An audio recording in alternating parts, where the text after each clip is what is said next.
Well, it's a good evening from the studios in Australia, Radio FM 88 Australia. And of course, we're going simulcast on live on radio on FM 88 frequency. But if you like, you'll be watching the show, you can watch it on Spotify, Apple, Amazon, iHeartRadio, or you can watch it live on X or Facebook or YouTube. Now, without further ado, I'm going to hand it over to Andrena, and I'll bring in all the content as we talk. Thank you. Thank you, Jeffrey. Good morning, everybody, and welcome to Dreaming the New Dream. And today it's the 16th of October, 2025. So our guest this week is Mark Wild, and I met Mark in the summer where we were on the beach at Sandbanks, and I was with a few of the girls, and we had a drumming circle and sort of ceremony and all sorts of things. And Mark came along with his drum. So that was the first connection with Mark. He's an amazing drummer. He came along with some of his cacao products and he'd made a lovely drink. He shared some of his new chocolate. So hence, hello, Mark. Welcome. It's lovely to see you again. Hello there. Nice to be here. Although I think I'd rather be in Australia at the moment, as like you say, the spring has just started there, and we're going into our autumn. Yeah, well, I mean, I went for a walk all through the woods yesterday, and the colours and the pictures of mushrooms. There's so many mushrooms. I mean, I was just in awe of all these beautiful mushrooms. So anyway, I would love to know more about cacao. I've got some of your products in the cupboard. I've got 1.5 bars of your chocolate in the fridge, and I have to say, if it had been milk chocolate, it wouldn't be in there. But so it's quite a dark taste, isn't it, the cacao? So anyway, I could mix it with so it's not quite so strong. Well, if you had milk chocolate, it would have very little benefit for you. Yeah. If you put dairy into cacao, the dairy blocks the receptors in the body for absorbing cacao. So we keep it, as pure as we can and make it taste as great as we can. But yeah, I've created a few bars, and on the medicinal side as well, because this is all for our well-being, and we want to create bars that are good for us. There's a lot of confectionery crap out there. We've been brought up on stuff that really shouldn't really be eating. It's a nice little treat now and again. Call it a treat. I don't know if it is. Yeah. But let's get the good stuff out there. Yeah. And I don't want to be disrespectful to cacao, because I do enjoy it, but it's quite a distinct flavour, isn't it? So would you like to share more of the journey about it? Because I know you say it's the food of the gods, and you're a shamanic healer, practitioner, and you're really into the well-being of the mind, body, and the soul. So where would you like to start on how this journey has brought you to where we are today? Well, I tend to go back to one particular moment, although I suppose our lives, we're always on that journey, but at some point, something stands out to us. And for me, I go back to a car crash that I had. Call it the white light. I'm sure many have different experiences of what they call as the near-death experience. But I happened to be in a car, and another car hit us from behind, and we hit a car in front, and I ended up on a stretcher going to the hospital. But at that moment, the white light hit, and the voices were there. I can't recall everything that was said, because it also comes through as feelings and sensations, and just the kind of traumatic at the time. So that for me is where things changed, because I used to have a landscape design and construction business, and having kind of whiplash injuries and stuff like that. So I wasn't majorly damaged physically, but you can't really be out there landscaping it's hard graft. Mm. Stuff like whiplash, neck, back injuries, you can't really do the work. So, and that was a job I loved. I was outside. To me, landscaping is one of the best jobs. You get a variety of things to do. You're out in a garden. What more can you ask for? The phone's not going and there's no loads of background noise as such, and you're there just with the plants and hopefully in some sunshine. That kind of had to come to an end. I mean, I tried to go on for some time, but I just kept making mistakes and having to rectify them in the afternoon. So I eventually took a little bit of time out. Ended up having to take the signs off my van, put the tools in the garage. And the partner I was with at the time said, why don't you go and do a Reiki course? I did Reiki. So I went, okay. And I went into this place and I basically had to find myself something to do. And there was a list of courses there.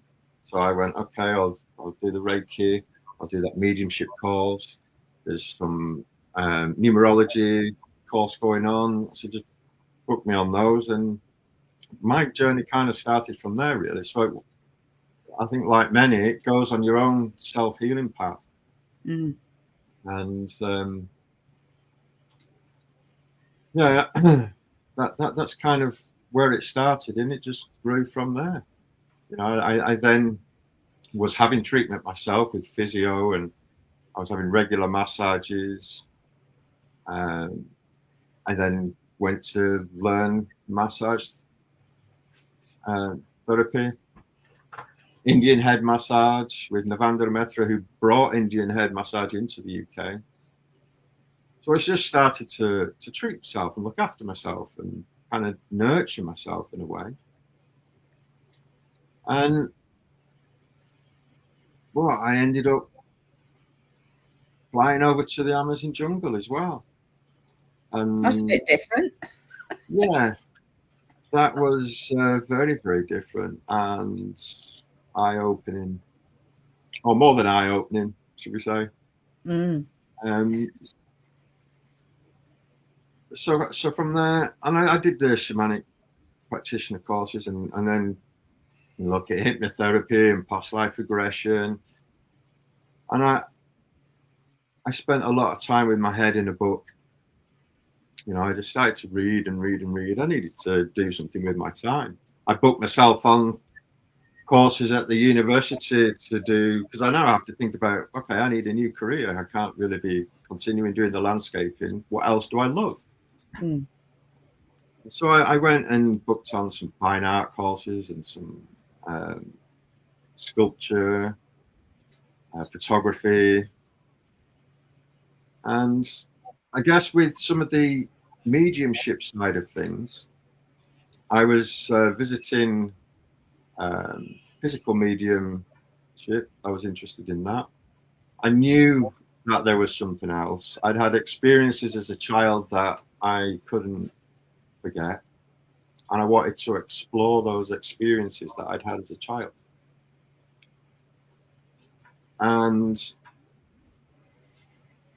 the physical medium side of things was where I kept pushing, because I eventually ended up in rooms where the physical mediumship was also using ectoplasm.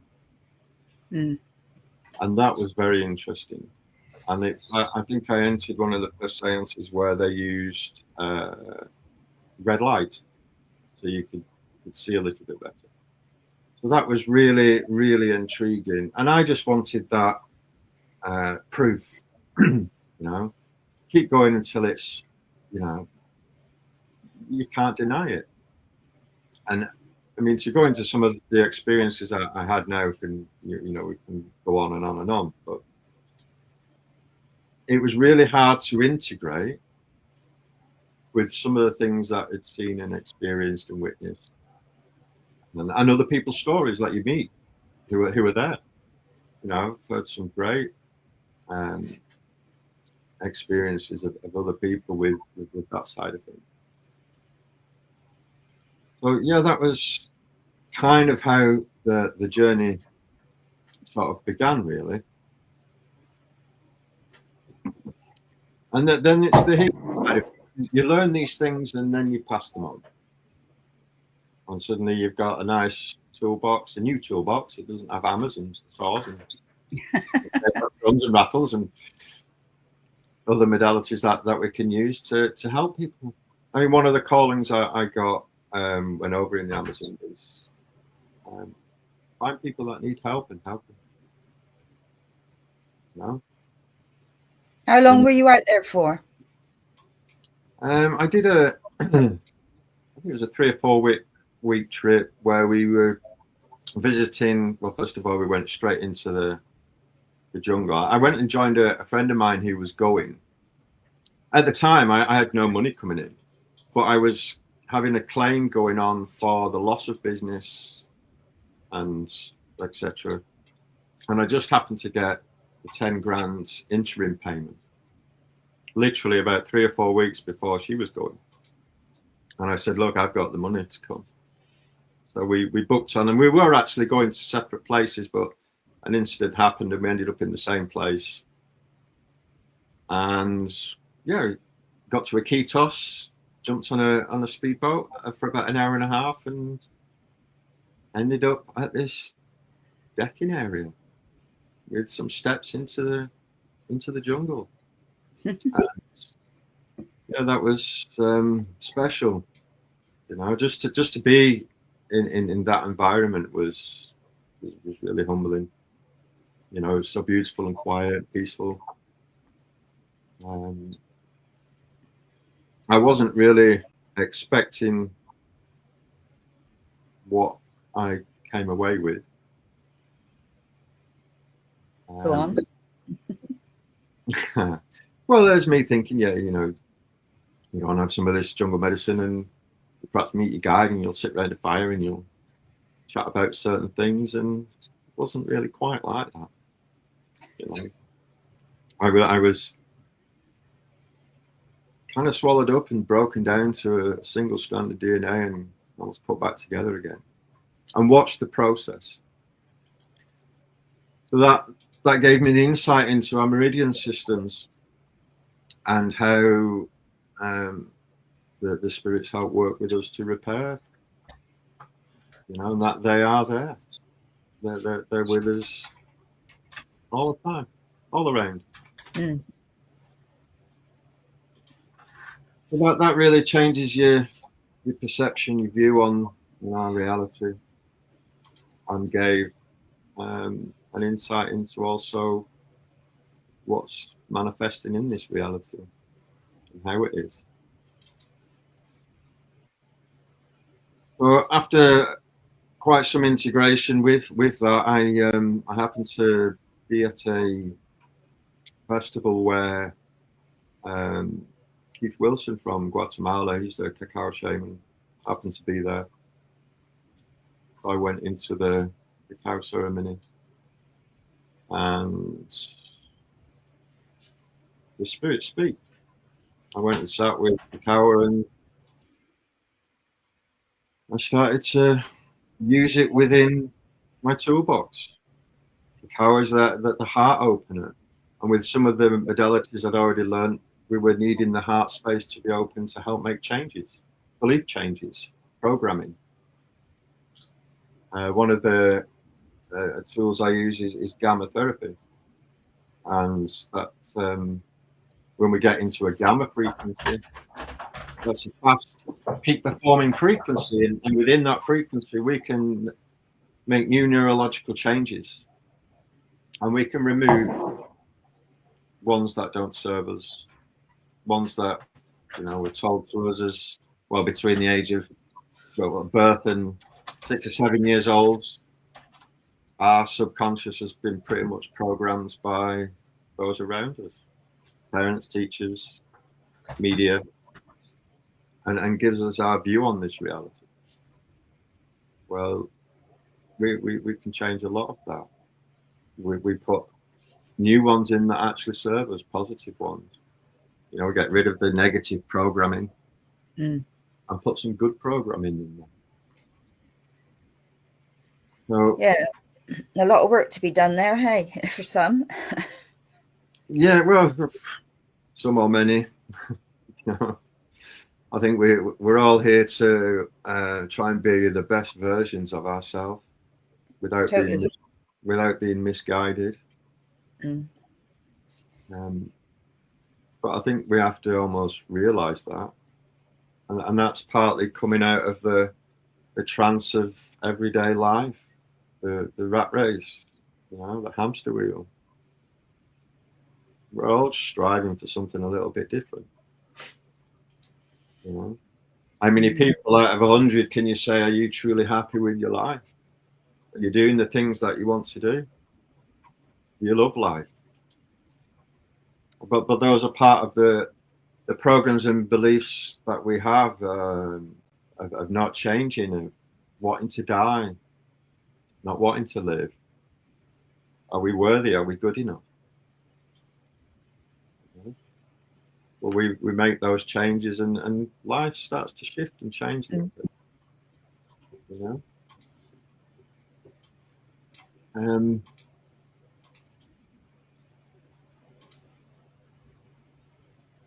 Yeah, and then you start to throw some of the shamanic training in there as well, and you start working with energies, and that opens you up to the medicines and the natural medicines. I mean, when I was landscaping, I was always drawn to be planting the lavenders, planting the rosemaries.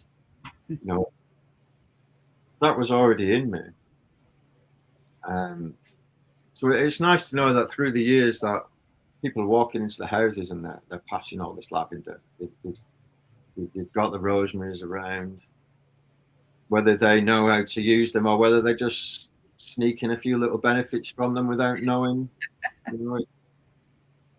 It all helps in the end. But yeah, my interest for natural medicines, and like you were saying about the mushrooms, we have a lot of mushrooms in the UK, and some of them are really beneficial. I've worked with a few of the mushrooms, and especially one of the Amanita muscaria, the fly agaric. The fly agaric is very useful for working on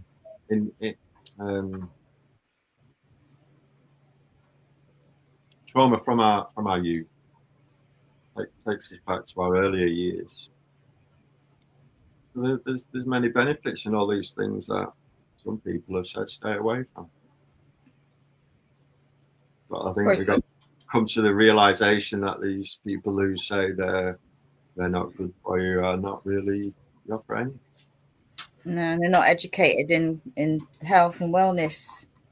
Well, I think they know, but how beneficial is it to them? There's a business out there, thriving business, by keeping us where they want us to be. But there's a huge undercover movement awakening up and sharing and caring and networking, eh? Thankfully, it's growing and growing. And I'm sure yourselves, along with me, have sometimes been banging our head against the wall to try and open this side of life up a little bit more. Yeah, and sometimes that's a bit of a hard one, and I've had to accept that, not to say so much like I would have, and to accept that people are on their own journey, it's their soul's journey, and you just don't know what they need to know and to do to grow on that journey. Yes, and you've also got to give them the other options. Show them the other options. Because without them, they don't know. So speaking about it, spreading the word, it still has to be done. The planting of the seed, it'll flourish. Yeah. It gets watered. Yeah, all in its own. Somebody might hear something once, twice, and for the third time they go, okay, I might just look into more of that. Mm. Yeah. So how did you start your House of Wild then? You know, what was the steps that brought you to that?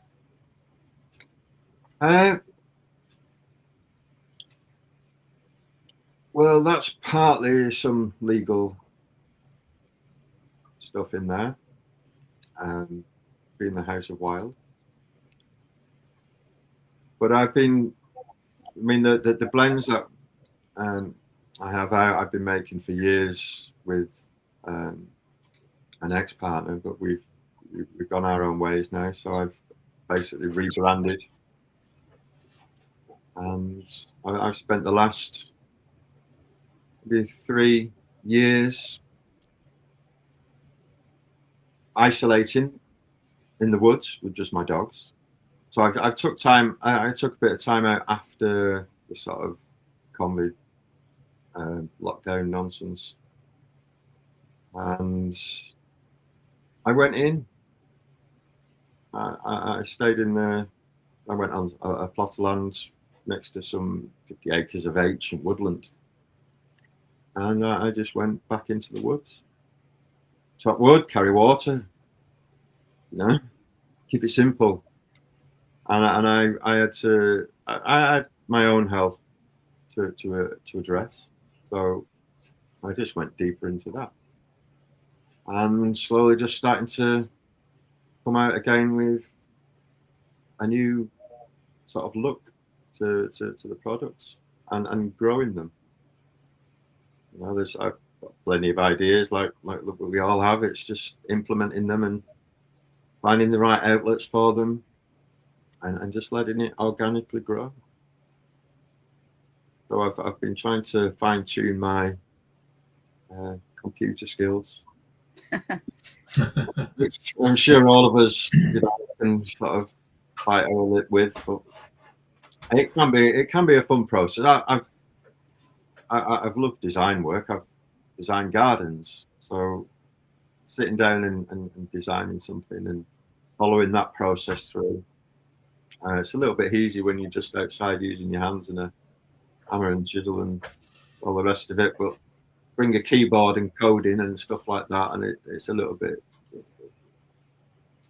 Yeah, I know what you mean. And when you've got that side of you that wants to sort of not, we're in this sort of artificial intelligence side of things, and we want to be in it, and then we're like, no, let's just get into nature. But I've had to come to that realization that this is technology that's also being uncovered, that was already there, and it's coming back to us. We're reclaiming it. I mean, I was only saying the other day that what was I doing?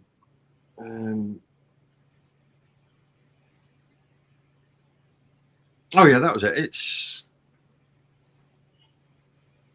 the ones that you talk to, are the old sort of GPT chat and that sort of stuff, and how now, if like creating video content, before you used to have to be a programmer, you used to have to know the coding. Now it knows our language. Yeah, we speak the same language now, so things are getting a little bit more creative. There's like with everything, there's the good side and the not so good. But how do you use it? I mean, this sort of thing, it's for the good, isn't it? So we can't knock it all. So I have to push through the fact that this is okay now and again. Yeah, I do remember as a young lad walking through Manchester, and phones were just kind of coming out then, big Motorola flip phones. I didn't know where I was going, and I had this thought of, wouldn't it be easy if you could just put in where you want to go, and this little map will come up for you, and you can follow this map, and it'll take you exactly to whatever kind of shop you're looking for. Well, what? Old Trafford, eh? Down at Theatre of Dreams, yeah? Yeah. 10, 15 years later, it's now. Yeah. It's here. We're reclaiming some of the technology that was lost. Mm. And I think for some of us, we talk about the sort of 5G and that side of things. That could be used for good and bad. So we just hope it goes and stays in the right hands. Mm. Yeah. Totally. I mean, there's those who say, it's a weapon system that we've all got to fear. But also, what if it's a defense system? From those who knew what was coming. I have to sit on both sides with that one. Yeah.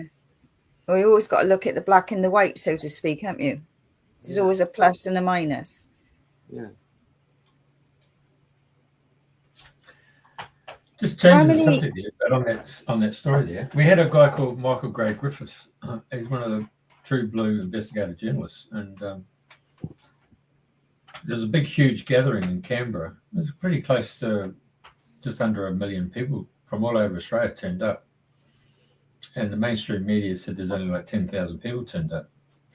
But what was really remarkable when talking to Michael was the fact that those people who turned up never got that message from mainstream media. There was another frequency, and it was almost like it was on the thought form frequency, and people picked up on that subtlety and just had a knowing that they had to go to Canberra. So there's the actual man-made frequencies, and then there's another higher frequency, and if you raise your vibration and energy to that point, then you're in tune. Yeah. Yeah, well, the sitting in meditations is important. Go and sit with a tree. The last few months of spending the time with hardly anybody. I have 2 dogs. We're out a lot. Like to go foraging. And then find that tree to sit with. Tune into the frequency of the tree. Yeah, because we had Holly Hunter, didn't we, Andrena? And she wrote a book called The Woman Who Talks to Trees. Was it The Lady Who Talks to Trees or The Woman Who Talks to Trees? And so she was talking about the consciousness of trees. She was extremely funny too when she spoke about the trees and how they work together as one species. But if another subspecies tries to get in there and try and take some of that canopy, they will make sure that tree doesn't get any space and get any light. It was very, very rewarding. Yeah. Well, the connection it has to the mycelium, that's like the neural network of Mother Earth, isn't it? Mm. So that the information is passing through beneath our feet. Now, let's say you're there with your bare foot, connect with it. Of course. I mean, I guess the indigenous people over your way, they're really rooted to the earth, aren't they? They're the Aboriginal side of things. Well, the remarkable thing is that the difference between the indigenous people is that they talk about their country, and of course their energy field is expanded to the perimeters of their boundaries of their country. So when someone comes into their energy field of their country, they know someone's entered their consciousness, into their arena. So, but as a white man, instead of expanding their energy, like they hide it under a rock, and so we reduce our energy field to the confines of the dwelling we live in. So whether it's a Coronation Street type house, or whether it's a bungalow or duplex or a high rise, Western world restricts their energy field to the confines of their living arrangements. So it's only when you get out, like you do and forage in those woodlands and all that stuff, your energy goes and expands, and you get the bloody download, don't you? You get all that negative ions that come in and rebalance you. And you clear the noise. Mm. I went to a concert to watch Estes Tonis in London, and wow, it was just siren, horns, traffic, constant. It's like, how do you get away from this? You know, get into the woods. You just feel so much better. But I know when I was wandering yesterday, and I ended up being out for a bit longer than I meant to be, just because my sat nav died in the pack. There were so many different paths, but just being out there, just all I had was the odd bird twittering. It was just so peaceful and silent. It was just so lovely. Could have sat there for hours and hours. I love those places where you can just sit down and all you can hear is the buzz of the bee and the tweet of the bird. And I tell you, I've had it twice because there's like an ancient woodland where I am, and I was sat, there's like right in the middle, there's like a trunk. So it's like my little seat. So I always go and sit there when I go up there. And it was all quiet, and I'm just sort of sat looking at the trees and what have you. And all of a sudden I could hear this sound, and I thought, what's that? I thought, well, it's not a tree. I could hear it getting louder and louder. And the next thing, the rain came. It was just incredible. I'd never experienced that rush of it coming down, because I just couldn't make out what it was, because I knew there wasn't a station nearby, and it wasn't water, and it was just and then twice I've been out, and I've done it again, sat there, and then this time I thought, the rain's coming. So, but yeah, truly, that was really magical for me. I'd never had that experience before. Yeah, I think we can have different experiences of rainfall. I mean, coming from Manchester, I've had but you go into the Amazon jungle and you sit and listen to the rainfall there, and it's a totally different experience. Well, the fact that it can be bright sunshine within 10 minutes, and up north you might have to wait a week.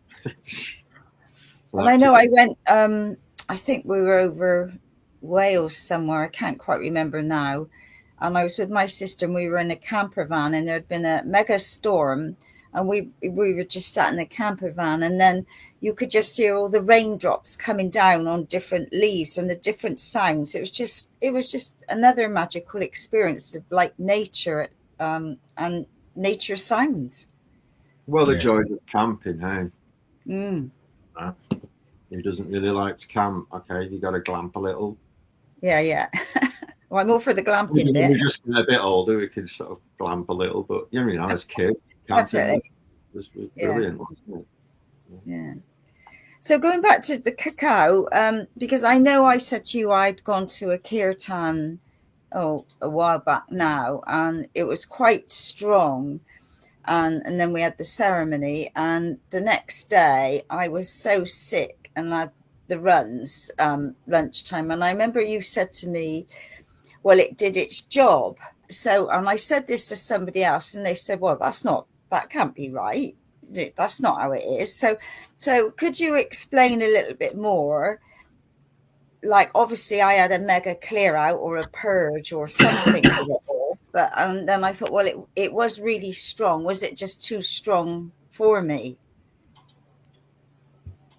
Well, I think you said it there. You had a purge. The body wants to get rid of things that we put in there that perhaps shouldn't be in there. The medicines can help clean us. And if we look at our foods and what we are consuming, then as humanoids, the humanoids are fruitable. You go back to the archaeologists will show you that's where we came from. It's fruit. One of the reasons why we go barefoot.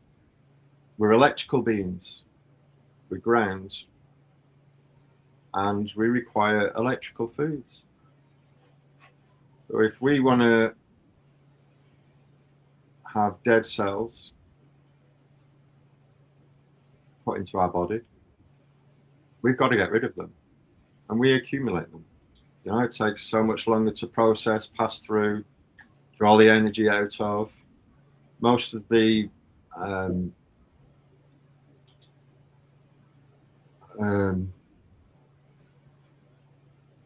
our energy we get from fructose. The body converts most of what we have into fructose. So why not just go straight for the fructose? You know, if you want to eat, call it a steak, what the body's got to do to draw the energy out of that, you're using almost more energy than you're getting out of it. So that's part of cleaning up. The fruits clean us, they naturally hydrate us. So dairy, you know, that just blocks our lymphatic system. Our lymphatic system is our waste system. You know, we have two floods in the body, the blood and the lymph, a bunch of cells. We have the blood that's feeding, and we have the lymph that's getting rid of the waste.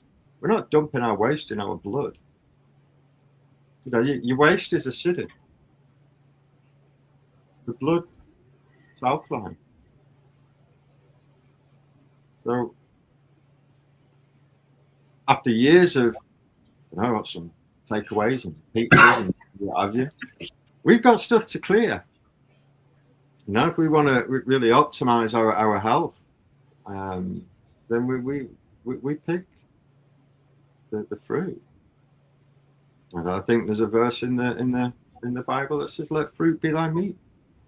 So not that I am 100% raw fruits, because it's not easy.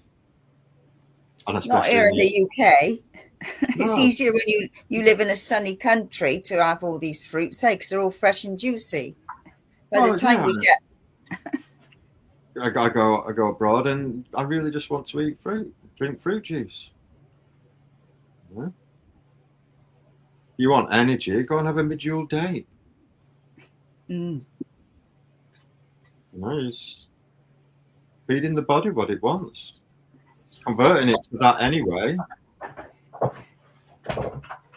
And if we haven't got an exit route for our lymph, the kidneys, if that doorway's not opening, our toxins are circulating our body, and it will soon push through a weak spot. And those will start off with, what's a pimple? Lymph. What's a cyst? Lymph. And then eventually, if it's not managing to come out of the biggest eliminating organ of our body, our skin, you know, you look at like the psoriasis and all that sort of stuff. It's acid. The lymph is burning through.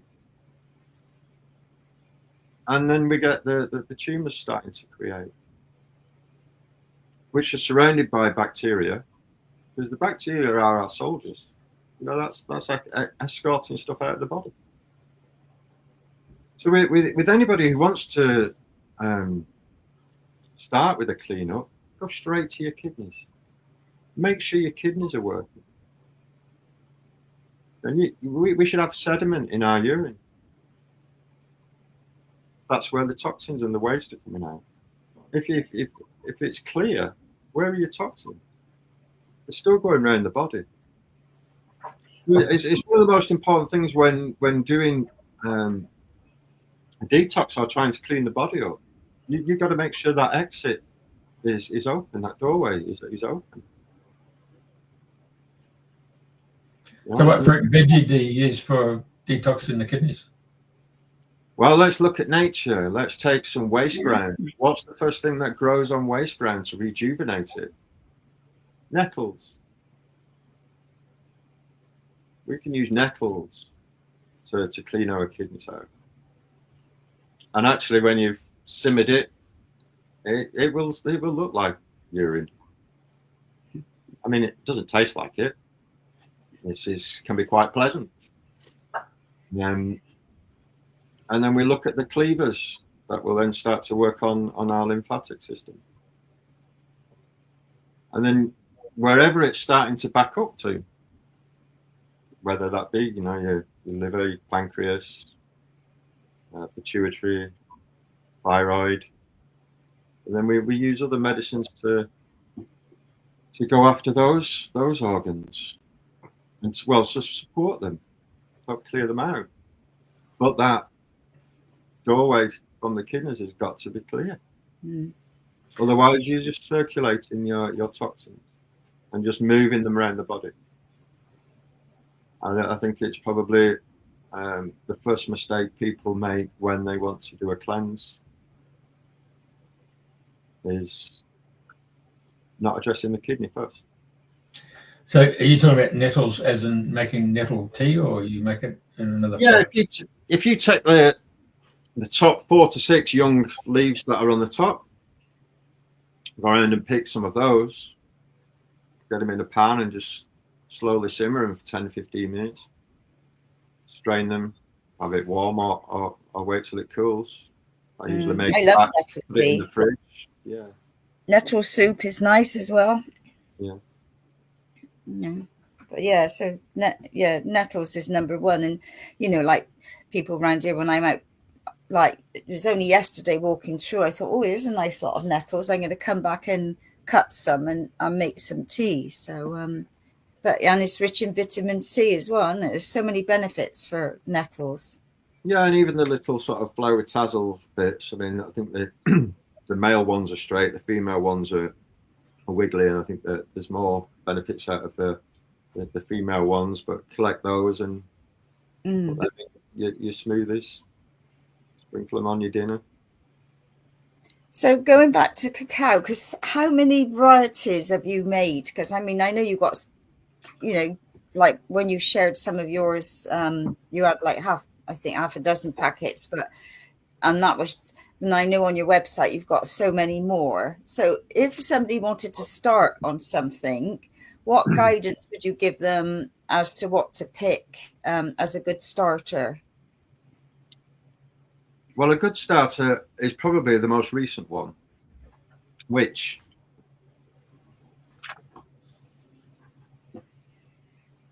How to Love Wild Cacao. Right. Now this it has kind of been inspired from the ceremonial recipe that I would have served up in ceremony or in that held space for people to have that inner journey with sound. And so that one is cacao with cardamom, cinnamon, and cayenne. It's quite simple. If you want to introduce yourself to cacao, then I'd recommend that. I mean, the cardamom and the cinnamon, they just work really well with cacao. And the cayenne pepper, cayenne just helps open our blood cells up, so it's easier for absorption. Oh, blimey, that's an old picture. I was always thinking, gosh. Can people see that, or is it just us? Yeah, no, everybody can see it. Okay, yes. Yeah, who's watching? So there's me after. Well, I must have been nearly touching 16 stone there. So imagine after landscaping, you know, I was quite fit and a bit heavier. It does make me smile because I see the changes in myself massively when I look at that picture. And what a great place to experience if you've ever had the opportunity to go up there. It's magical. Just the journey and that history there. You kind of think, how did they build that up there? Yeah. It's incredible. I walked through what did we do, the Laris trek, and you were meeting like 80-plus-year-old women up these mountains selling their fabrics and weaves and stuff like that with a cigar. You think, God, they've trekked up here probably God knows how many times. It's just one of those like, wow. not sure you get many 8-year-olds in the UK who can climb these mountains. Gosh, probably not. Really but humbling. then it goes down to their diet as well, isn't it? Because they don't have all the processed foods and packages stuff over there like that we get here. Well, I don't know. I remember being on Lake Titicaca, and they have the floating straw reed islands that they live on. And one of the first things I noticed was he must have been about, I don't know, 6 years old, this kid, with a Man United shirt on. All this way, and you see the soda pops, the Coke and the stuff like that. So they have sort of got it. Yeah. But yeah, back to the cacao. That's my recent one that I've just put together, like I say, based on what I was serving up in the ceremonial space. That's probably the most simple one. But the first one, and we put together, which was done partly because my ex-partner's health required some of the superfoods that weren't great on their own. So it was like, let's throw them together and combine them, and that we named was the Love Blend. Now in here you have 5 superfoods and 5 Ayurvedic spices, and in there is reishi mushroom and ashwagandha, maca, lacuma, macuna. These are all adaptogenics, and they target the body in different places, mainly for extra energy and help with stress, supporting the body. There then has 5 Ayurvedic spices. We have like ginger, cardamom, clove, cinnamon, nutmeg, and we were experimenting with it until we found it to taste great, and we shared it. And then it goes to the school fairs, and then the little festivals, and then it starts to move into some of the health shops and farm shops. But we had to carry on with it because of the reports we were getting back. It was helping people with their depression, their IBS, menstrual stuff. People were saying it's relieved their arthritic pains. They managed to lose weight with it. So when you get these reports back, you're kind of thinking, well, we can't really stop now because it's helping. Yeah. And that's one of the reasons why, I've been making this for years, and I find it very difficult to not when people benefit from it. And you have got to also realize, these are supplements. They can be beneficial for the body, but we are supplementing, and we have to really go back to then, why are we supplementing? Because the body, it's self-healing, it's self-regulating pretty much. So get it to where it needs to be, and we then won't require supplement. We're just taking, everything's just information. Let's just go for the best information. If we start to heavily cook and process stuff, then we've just changed what it is, what we're putting in there, and how much are we putting in there. I think one of the mistakes, but it's no mistake, it's part of the programming, sit down for 3 or 4 meals a day. Yeah. I think if you can pull yourself out of that habit and you start to graze a little bit more, you should never really feel like I'm high anymore. Yeah, totally. How does people feel after their Sunday lunch? I think meat and potato are perhaps 2 things that should never really be put together. Trying to break those 2 down separately in the body is not easy for it. So graze a little bit more. I lived in Spain when I was around the age of 18, 19. And I fell in love with tapas. I mean, I was still drinking at the time, so getting a tapas with a drink was my idea of heaven. Mm. Tapas bar, and you just go and get little portions and just go back when you feel like it. And I've managed to sort of get my lifestyle into where I tend to just graze a little bit more. And fruit can help you do that. You open a banana, that's it. All right, you can have a bunch with you, but you don't. You know, you eat an apple, that's it, that's done. I'll wait till the next time I feel like I'm peckish. And it's re-educating your body, isn't it? Say again? It's re-educating your body because, you know, like relearn everything. Yeah, we've been taught, or we've been given like that. Is it 3 veg and then your meat and gravy and all the things, and then a dessert? I mean, well, desserts don't do a lot for me. I just rather have my main course. But then I find for me these days, I usually share a main course because it's so big. So, so I've changed my food habits a lot over the years. Yeah, and it's how we eat. I mean, if you're going to eat fruit, do it before a meal. And I'm looking at what we put in there, and it's taking time to sort of digest. And if you put something heavy in there and then decide, okay, I'm going to have a load of grapes or watermelon now, that's going to catch up, and then suddenly you've got a cocktail going on there of stuff that the body's doing. How am I supposed to deal with this lot? You know, the fruits will help clean and flush us out, and it's going to get through faster than your burger. Yeah, you got a freight train going through, haven't you? Yeah, because they say meat takes, I don't know, hours, days sometimes, doesn't it, to stay in the body? Ask a colonic irrigationist, they'll tell you weeks and months. Stuff's been in there for years for some people. Yeah.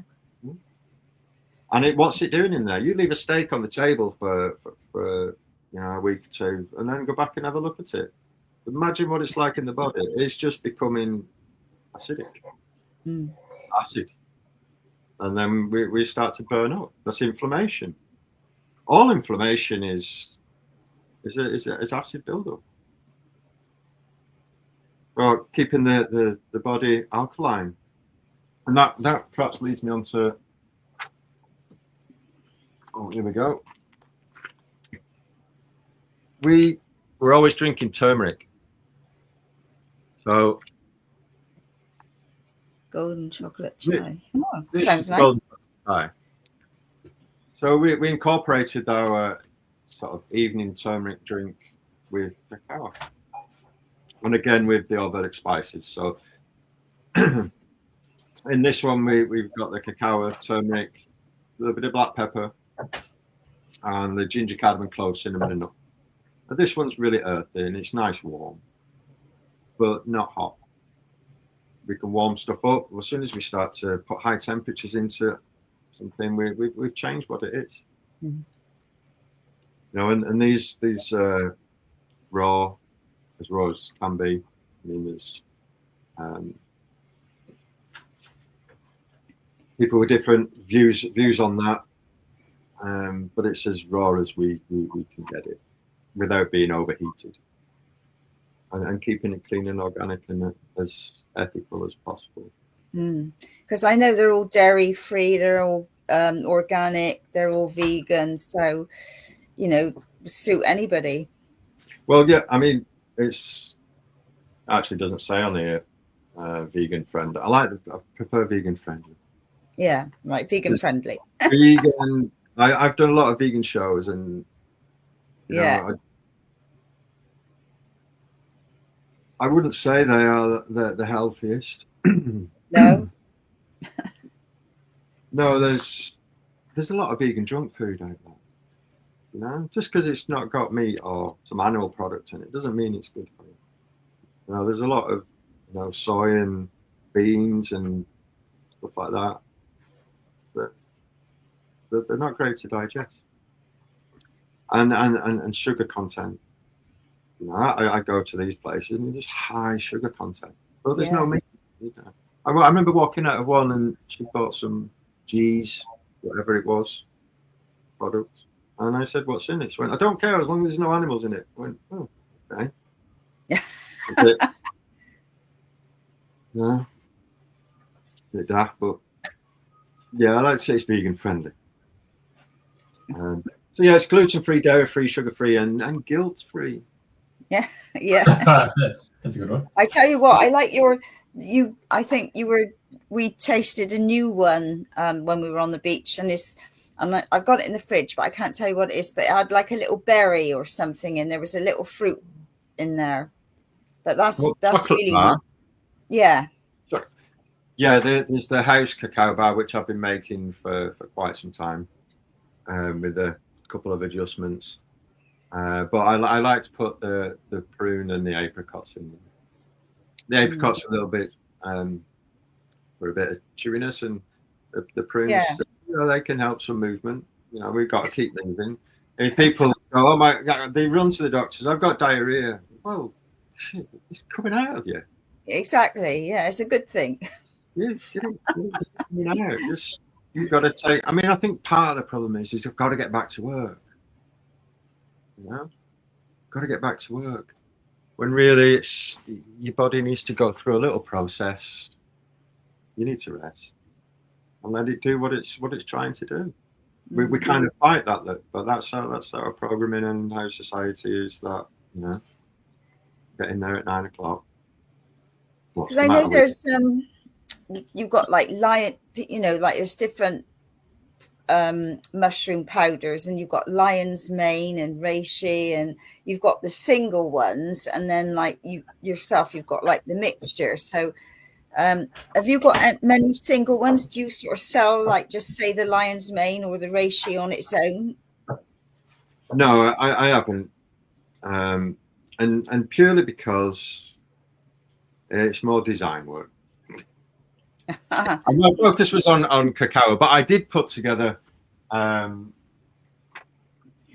without cacao, because the power of mushrooms are great. I mean, in this you have the chaga mushroom. I mean, that's great for digestion and skincare and immunity. It's been used for quite some time for like the gastric area. It can also help with respiratory disorders. Helps detoxifying the liver. The chaga mushroom, you know, if you go to the areas where they drink this called black tea, you know, they don't really have cancers. They don't know what cancers are. So in there's the chaga mushroom, lion's mane. Lion's mane is really good for the brain, helps with memory loss, can help with your mental health. They say stomach ulcers. There's shiitake, which is nutrient rich. It's got your B vitamins, C and D. It's got phosphorus, magnesium, zinc, and we have baobab. The baobab was put in because it's a little bit sweeter. The baobab is the tree of life. They call it tree of life, and that's full of vitamin C, antioxidants and nutrients, omega-3s. You've got vitamins A, D, E, B6 in there as well. So we wanted to create something that was a bit of a coffee alternative. You know, I was a massive coffee drinker, coffee snob, and I lived in Spain, and you know, the Spanish I think do have one of the best coffee. But it's a neurotoxin. You know, why do you think there are coffee houses, big chain coffee houses? What coffee can do, spike in the, you know, you have one, you're up there, and then you're back down ready for another one.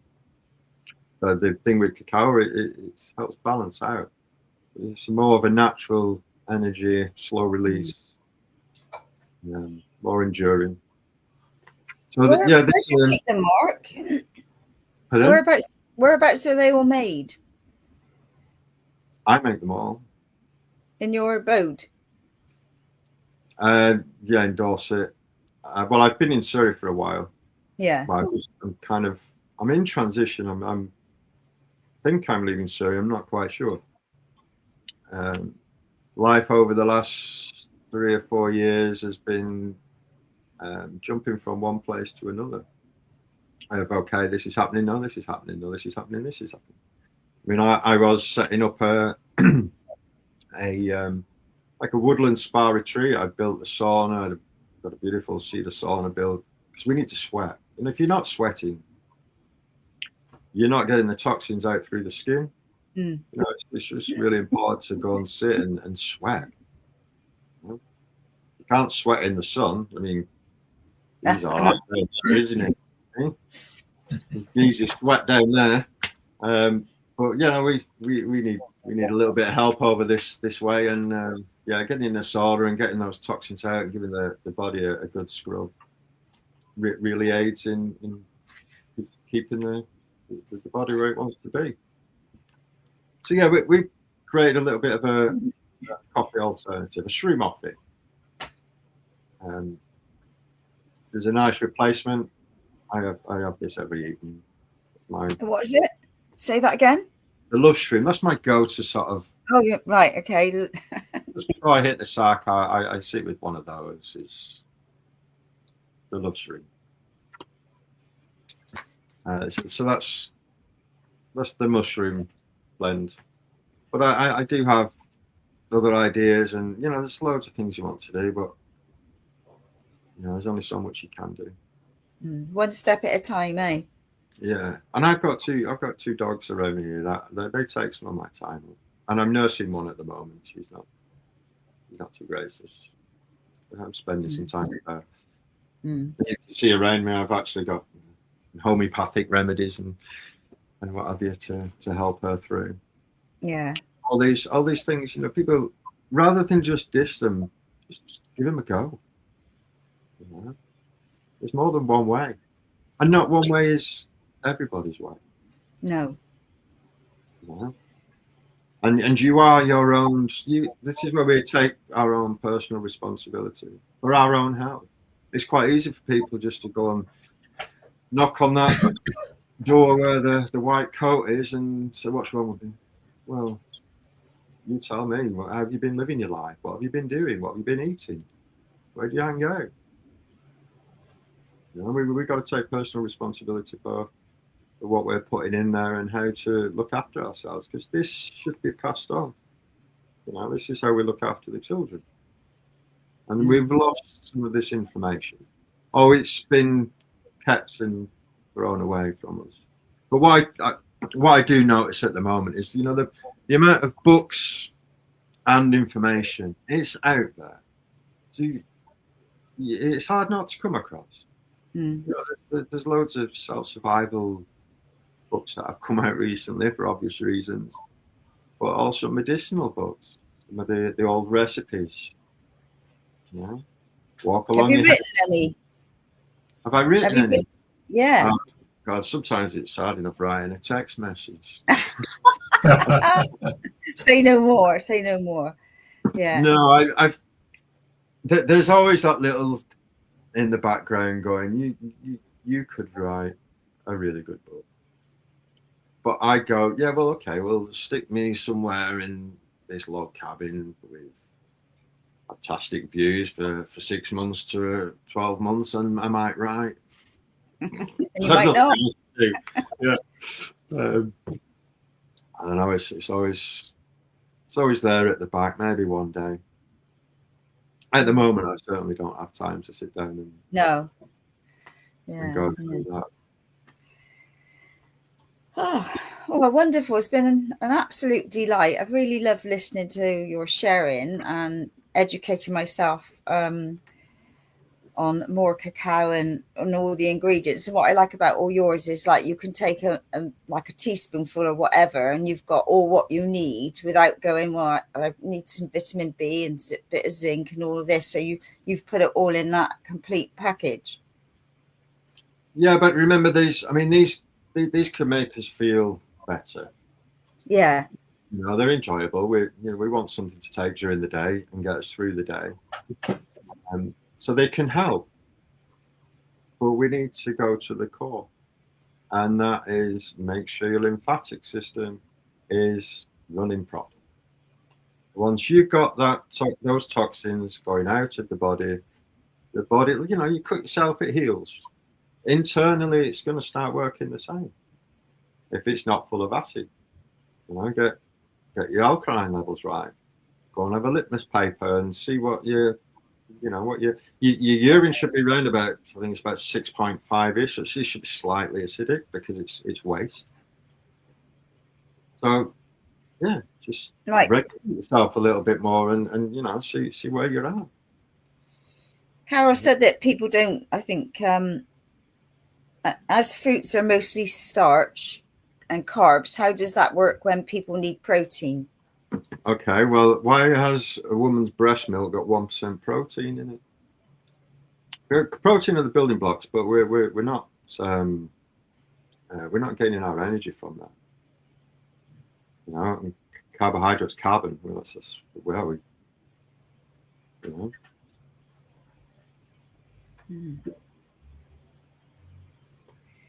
Food for thought, eh?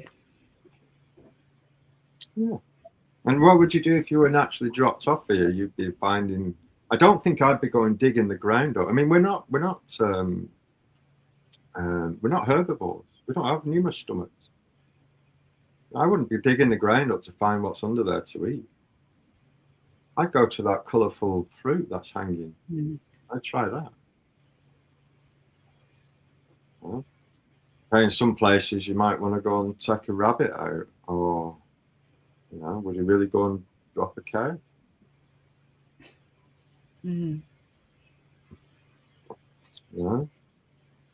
Were we here to do that? I mean, we have progressed into that, and it seems totally sort of natural for most people. And I've been a big meat eater throughout my life. I mean, the first meat I stopped actually was pork. You get eating pork, you definitely got tapeworms.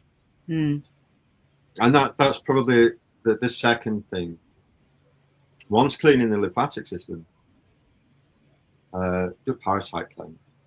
It's the parasites that are craving this stuff. One reason why people find this difficult is because that hasn't been addressed. That's what they're after. The parasites want these cravings. So once you clear some of them out and you notice that your cravings aren't there so much, it makes it easier. So that would be my sort of advice for looking after the body, is get the lymph moving and the kidneys working, and do a parasite cleanse. All these things can be supported with botanicals. The botanicals are, they're powerhouses. They're real powerhouses for us. But fruit, they say, increases your sugar levels. Fructose is natural sugar. The body is turning fructose into our energy, which is good for us. Well, we need the energy, so yeah, totally. Yeah. So you think all the things that they've put out there are misleading, for aeons at times, but people are now sort of questioning things a bit more, being more aware a bit more, and looking at things differently. Yeah, well, we have to. I remember, I think it was the shaman in the jungle that basically said, you got to go and relearn everything you thought you knew. True. And some of those things that were said has taken time to integrate, because we go, what? Yeah. And then we kind of go, I know what he means now.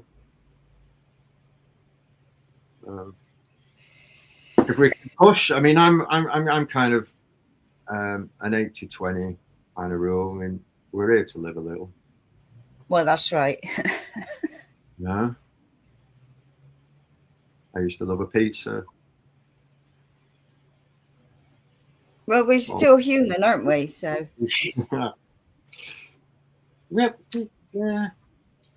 Yeah, we've just got to gradually. I mean, it's the whole change thing itself. Things don't just change overnight. Although some things can, beliefs can. We can do belief change to change things overnight. But our general way of life, we have to make changes within our life, and we do it at our own pace. But if you have and the illness that's giving you pain and what have you, then we need to address it a little bit more seriously, because we don't want to be in pain. You know, we want to feel happy and good. Well, you've been an absolute delight, Mark. So thank you so much for being our guest this week, and wish you well in all your adventures. And yeah, thank you very much. No, thank you. It's been lovely to chat with you. I appreciate Thank you, it. Jeffrey. No, thank you, Mark. Thank you, Andrena. Yeah. Okay. Always learning something new, eh? Yeah. Oh yeah, never stop. So same time, same place next week. Thank you.